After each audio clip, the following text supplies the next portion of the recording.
Hi, this is Hailey from Microsoft. I'm a cloud solution architect focusing on the data platform area in Azure. Um, Mostly, I've been working with customer a lot regarding how to move their kind of on-premises data platform into the cloud, and a lot of modernization also need to done with Power BI, and this is what we're going to talk about today. As Hailey mentioned, we're going to be talking about Power BI. So we've asked Hailey to come with an explanation of what is Power BI and what's the value of Power BI in data science if you're talking to someone like a data analyst. So Hailey, what's the definition that you've got for us? Yeah, so when thinking of data science itself, it contains a lot of different steps. A major one is exploratory analysis. So Power BI's visualization along with supports of R or Python scripts really helps the data scientists and data analysts who are looking into it to do exploratory analysis. Now, not to say there are also a lot of built-in AI, such as summarization, customization, clustering, etc., and also AutoML with Azure Machine Learning that can help with your process. Yeah, cool. Can you? I know we talk about AutoML a lot in other areas, but can you talk a little bit more about that capability and how it's different or the similarities between that or versus doing it right in Azure Machine Learning? Yeah, so for large models, for different data scientists in general, it's kind of a hard part is what kind of hyperparameters you're tuning for your models. So AutoML, with its name, it helps you with that process of tuning. It actually tries many sets of hyperparameters given you will give it a time of how long it will run to test different parameters in such that it will return you the result of the best optimal solutions. Now, this is only a starting point. We never say it will replace a data scientist. So usually we see people after that and visualizing it, they will go back to the machine learning models, for example, in Azure, to start developing the next advanced models. Yeah, it's cool. Thanks for explaining it. It's cool to see that in Power BI because that's really, like the citizen data scientist where it's just like a click of a button really to go through the steps to do that. So that's pretty cool. Yeah. So it really helps with, for example, clustering, classification, and also regression kind of things. So even though you have only stepping into the data science world, you can also play around with it and understand how powerful it is. Nice. And so from you talked about kind of exploratory analysis and understanding the data that you're working with and transformations. So is this for any type of project or who would it be important for to have this ability to kind of explore the data? That's a really great question. So it's actually open to everyone. So Power BI is a tool that kind of help you with visualization and telling your story. Now, depending on what kind of story you want to tell, you can use Power BI with those assets. So if going to, for example, a BI group, a BI analyst, they might wanted to know about the KPI, they might want to know more about what's going on with the quarterly report, etc. There's a lot of building support regarding that. Now we also talk about data scientists or data engineering groups who are also can be using that for visualization regarding kind of the exploratory understanding about what kind of data you have. Okay, so you don't have to be like a developer or a data scientist to use Power BI and to get some value from it. Correct. Actually, if you're, for example, you're in high school right now and you're looking for example, some homework and projects you're working on, and you want to do a really cool reports towards your kind of classmates, etc. So Power BI can also help you with that because the desktop version is totally free for you to explore and understanding your data. Oh, awesome. So I guess from there too, then if you start to build some visuals with a project or something that you're working on for school, and you start with the visual aspect of Power BI, where do you go from there if you've started to develop that skill? Is that kind of it, that it's all about the visuals, or where do you go from there in order to get to like the more advanced data exploration, I guess? What would be the next step for someone that's already started to explore the visual side of it? Yeah, so once you explore kind of the visualization understanding, A really good next step is to start to say, how does Power BI help you to tell that story? So because visualization itself, data itself, actually doesn't really mean that much. It's more of what kind of story you want to tell with the people. So a lot of the building services such as bookmark, etc., that can help with that process. We actually seeing a lot of our customers use Power BI instead of like PowerPoint presentations for any of the kind of the reporting with the meetings or with, for example, your class project reports, because that is interactive. So you can directly click on something, and also a lot of building AI, for example, Q&A, etc. You can directly search for an answer that maybe you haven't built a visualization for. That's a great point about using it instead of something like PowerPoint for presentations, because I mean, you can make it a pretty nice PowerPoint. There's some cool features, but I feel like the interactive capability it makes it so much easier. And when people ask specific questions about how you drill down on certain items, you can actually do that rather than, I don't know, if it was a static chart, you'd have to go back and do it again or something like that. So that's definitely cool. Yeah, because we use it a bit for like when we do assessments of like you were mentioning at the very beginning, like of someone's on-prem footprint, and to be able to then represent that back in a of course there is a PowerPoint that goes along with it, but then we also do like a Power BI dashboard, which does exactly that, be able to like drill down on certain details of, okay, how many types of VMs of this size do I have, and those kinds of things. So yeah, I guess from an application perspective, again, I really like your point of what's the story that you're telling, and then Power BI can help you to do that in like a real-time interactive way, I guess. Yeah, so when building up the story, sometimes we don't really know what kind of visualization we want to use for. Of course, all the BI tool offers you many selections. You can also build up all your own customized visualization, but the kind of the picking of what is the right visualization is really hard. So this is where the interactive and also the building AI really help you with, so that you don't really just stand in front of the people and say, oh, actually, I don't have that visualization. I will get back to you. You can just start typing into Power BI and start looking into the actual data you want. Very cool. And so I guess that's the other thing is Power BI like I mean, obviously it's a tool, but is it something in and of itself that someone can kind of master or put on the same way on their resume, let's say, as they would a programming language, or is it kind of in addition to, or how do you see those two things working together? Yeah, I think this really aligns well with, for example, people who are graduating and looking for a job. So I've seen a lot of different resumes and also regarding kind of the process of hiring.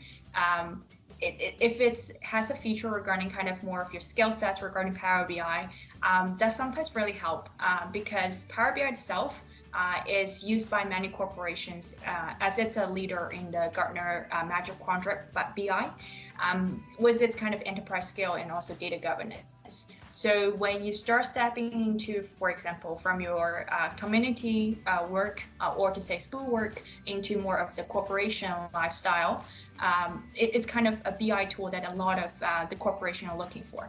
No matter which position you're at, if, for example, your company's default BI tool is Power BI, you kind of would use it in some sort of ways for visualization or so it's definitely a good skill set, and we do have a lot of kind of free online training. And what Heather and Sarah are doing here is also kind of showcasing what Power BI can do, and you can find a lot on different like YouTube, linking, etc. of your tutorial to start kind of scale up on that. Yeah, you stole my next question, Hailey. I was gonna say, where would you point people? But I guess also like kind of to I guess prove that point even more, that it's a valuable skill to have. So like in your role, you talked about when you're working the data platform, it's a lot of like moving from on-prem into cloud, but Power BI comes up a lot. So what are they looking for when they, because I feel like, I mean, at least kind of my perception would be, well, how does Power BI fit into like a data migration or something like that? And so why is there such a high demand for Power BI or visualization tools? Yeah, so there are two different aspects regarding this. So one is for the migration process itself. As Sarah was saying, how many, for example, just from an infrastructure points, how many VM you are deploying, how many SQL databases on premises you are actually thinking of moving, and what status are they ready to move, etc.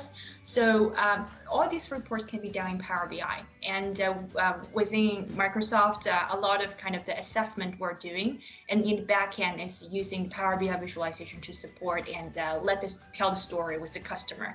So that's one aspect of kind of what we do daily and how we interact, even though I might not be the person who create those reports, but there's a lot of templates in Power BI that a lot of the groups are using together. So I can just drag a template, insert into my own data, and start using kind of the report itself. Another aspect is more of after you move into the cloud, after you know better about your data estate, you kind of want to grab some understanding or analysis out of the data you have. On premises, a lot of people are using a lot of kind of the on-prem tools, or for example, if with SQL servers, people use a lot with SSRS, etc. for kind of the static paginated reports itself. So once moved into the cloud, you have much more options. And we see customer are really excited about it. They see it that they can grab different types of data, no matter what's structured, NoSQL, or it's just an object, for example, a CSV file, Parquet file, etc. They can start merging from different source and get the kind of the final understanding of their data from different locations. So that's why we see always the end purpose goal is to using Power BI to end understanding and analyze the data itself. Yeah, awesome. That was my other question, was about the different data sources. So you just keep pulling them right out. But yeah, I feel like that it is like an awesome thing to point out that there's so many different data sources you can connect to, whether you're an enterprise and like you're trying to have a pre-built connector into an Azure SQL database or something like that, or you're just a student trying to learn something. I wasn't working with like SQL databases in Azure when I was a student, but maybe like a CSV file or something in Excel. Correct. If you just want to make some visuals and get outside of Excel to have nice visualizations, like I feel like no matter where you are in your career or like in your school life, there's there's some sort of data you can grab and put in there. Yeah, that's totally true. And also the kind of the load of the size of the data can be huge. So Power BI is designed for kind of the big data analysis.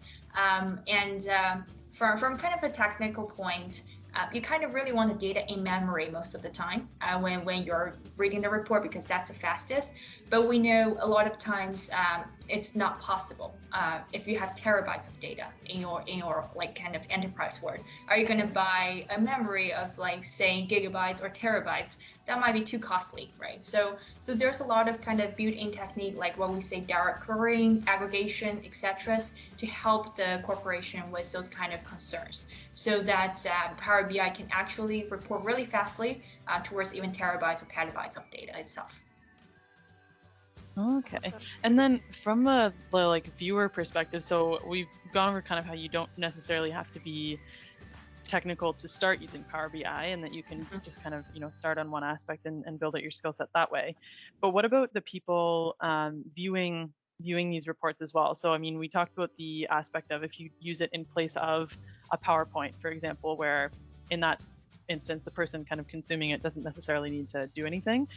But when we start to like share out these reports, how does the end user interact with that? And from that perspective, if you're not being guided through a report, what's the experience like from like the end user? Does that require any kind of skill set? Yeah, for the end user, it will be a really pretty report or dashboard that is meant for them. They don't really need to concern too much regarding kind of editing, etc.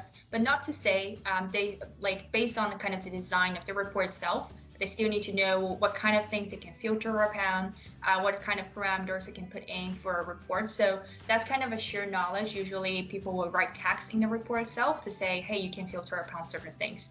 So Power BI on to say, for example, for students who doesn't really want to buy a licensing or considering anything regarding that, you can just share the Power BI desktop files itself. And if the other person also has a free desktop file, they can open it and they can view it. Now, I would say that's more of just a really small group of sharing. once into kind of a small team or the corporation start to looking for a better collaboration this is where Power BI service can come in. And it's a cloud service. Basically, after you finish your reports, you publish it into the Power BI cloud. And there it's very strong into security governance and who can see it, who can continue editing it, who can see the actual data, some kind of their row, etc. And they can work together on the same reports, or the user, if it's a viewer only, he or she can just read and understand the data based on the story that the person wants to tell. Very nice, very nice. And the one other thing, when you're talking kind of at the beginning of what is the overall picture of Power BI, so we mentioned maybe kind of some automated ML and built-in AI, but as well as the ability to write like custom R and Python scripts. So essentially, Power BI become this hub for data analysis and also visualization. Is that kind of the primary place where people go for that, or are there other tools, and this is like other tools that do a lot of similar things? Like, what differentiates Power BI from anywhere else that I guess you would go to do some like data analysis? Yeah, so kind of summarizing all the points that we're talking about. First is it's really easy to start. So a lot of stuff are built in for you. People tend to be really scared of where do I start for data science? Where do I start to explore and understand the data? And a lot of the students or a lot of people in the work right now knows about Python, Scala, etc. But actually to spin up an environment to run those might need certain kind of, for example, libraries, understandings, etc. in order to get those pipeline working. But in Power BI, it's just one click and you can start kind of looking at the data. So that's the ease of use. And also second is more of data, kind of the data source itself and the data size itself. With the support of it, you don't really need to worry too much about, let's get into more technical, for example, how much batch size I need because I have such a huge data set, right? Or how many, for example, loading technique I need to do in order to kind of partition it or to understand better about my data. With the support of different data types and also the data size itself. So you can just, again, really simply to start looking at the huge amount of data that you have. And certainly, if the environment, the Power BI support was collaborative, like BI and also editing and sharing, etc. We don't really need to worry too much about, for example, how do I securely share my contents with my teammates? That's our built-in, and it will be sure not to be shared with anyone else unless you give them the kind of the authorization to do it. So all these kind of built-in kind of environment give you a landscape for you to really easy to start working on data science workloads, or to say data exploratory analysis understanding. So this is where I think Power BI really shine, and as a kind of a really strong tool for you to start looking at your data itself.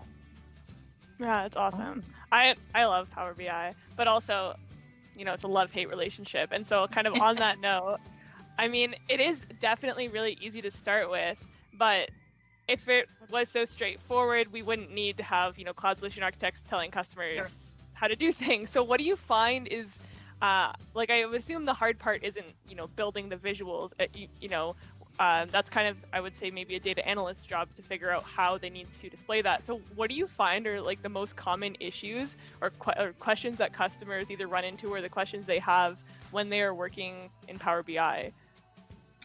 Yeah, so I found two things. One is the customized requirement. So for example, they didn't really find a visual they really want, or they want a very specific type of visual layers they would like to look at. Usually tend to look that I would recommend to go with, like, for example, Python or R script if it's too hard to become those kind of customized script itself.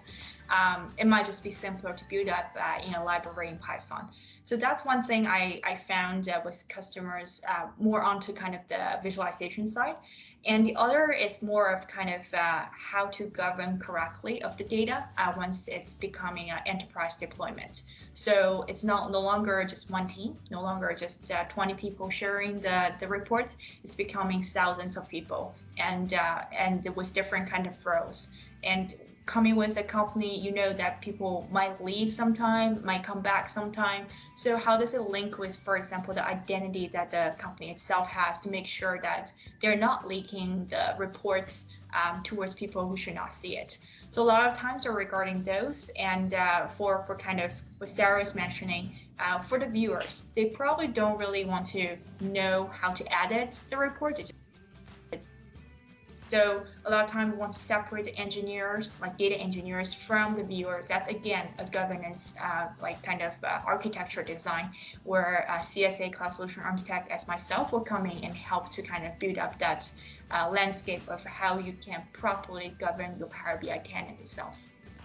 Yeah, that's a really good point. That it's really like the tool is easy to use, but then once you start scaling it out, how do you actually manage all of that? I think that's definitely one of the tougher parts of working with Power BI. It is possible, but that's why we have people like you to help, guide customers through that process. Yeah. Yeah. So also another of my colleague always says, once you give people the access towards the data, you have no more control of how he or she would use it later on, right? So it's very important to set up that initial kind of governance to make sure that you're only sharing the data who you are kind of confident to share about. So this is why this kind of governance is really important to make sure that people are looking at the data that they should be looking at, basically. Yeah, for sure. No, it's a good point that it can kind of get out of control quickly if you're not careful, and so better to expose the smallest amount that you need to at the beginning, and then if you need to expose more as you go, release it that way rather than just having a free-for-all. Yeah, that's totally true. You can never control a person download it as CSV file and do whatever to it, right? So you probably just did not allow people to download it from the beginning so that there's no more this concern. Yeah. Oh, awesome. Absolutely. I think we've made the tour. Heather, do you want to take a stab at I guess, having your own summary of what Power BI is, and then Hailey can tell us if we're right or not. Wait, you're doing it too, right? Or are you just, okay, fine, I'll do it. We both can. Okay. We can take turns. Okay. So I'd say Power BI is a visualization tool, but it also allows you to leverage things like R and Python to create custom visuals, and also there are built-in AI capabilities for machine learning that make it really easy for people who maybe don't have experience coding to use, and it's a great way to kind of take your data and tell a story with it, and so you can have interactive visuals that you publish out to end consumers. Totally correct. What's my grade? Do I get 100%? 10 out of 10. Yeah. Thank you. I was really worried. Oh, that's awesome. Well, thanks Hailey for talking to us about Power BI, and we'll post, I guess, some links to those things that you mentioned in terms of how to get started with it if you're interested at any level. It seems like that's possible. Yeah, awesome. Really great to chat with you guys regarding Power BI. Awesome. Thanks so much, Hailey. Thanks.